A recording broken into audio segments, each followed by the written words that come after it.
बैठे हो तुम दोनों? बताओ क्या चल रहा है सब कुछ? क्यों आए हो तुम लोग यहाँ? ये तुम हमसे पूछ रही हो खुद बुलाने के बाद? मैंने बुलाया? मैं क्यों बुलाऊंगी? मैंने तो खुद तुम्हें कहा था कि मेरी टिकट करवा दो। करवा दी थी टिकट, लेकिन उसके 1 घंटे बाद बुआ का फोन आया कि मैं उनकी लूसी की और अपनी टिकट करवा लूं क्योंकि हम यहां आ रहे हैं। बुआ ने? बुआ ऐसा क्यों करेंगी? मैंने तो उन्हें भी बता दिया था मैं वापस आ रही हूँ। और सुनो, तुम मुझसे पूछ नहीं सकती थी?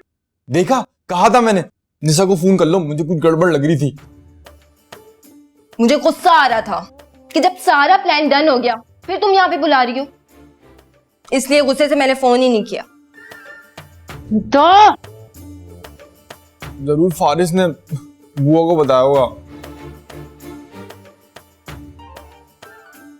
नो, कहीं फारिस ने बुआ को निकाह वाली बात तो नहीं बता दी हो? क्या? मैं नहीं रुकूंगा, मैं जा रहा हूँ। मैंने कहा था तुम मरवाओगी।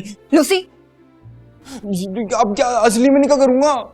1 मिनट, बुआ ने तुम लोगों से इस बारे में कोई बात नहीं की है ना? नहीं की ना?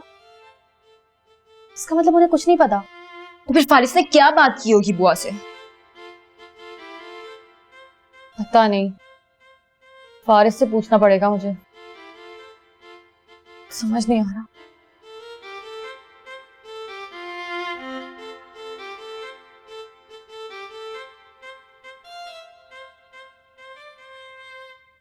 अब तो तुम खुश हो ना?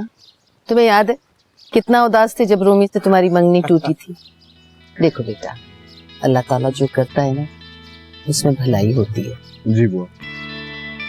और वो तुम्हारी दुल्हन कहाँ है? नजर ही नहीं आती। आप नहीं मिली उससे? अच्छा, मुझे लगा खाला ने मिलवा दिया होगा आपको।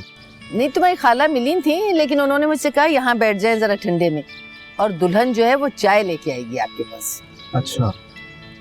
वैसे तुम्हारी खाला बहुत ही अच्छी और मिलनसार खातून है, मुझे बहुत खुशी हुई उनसे।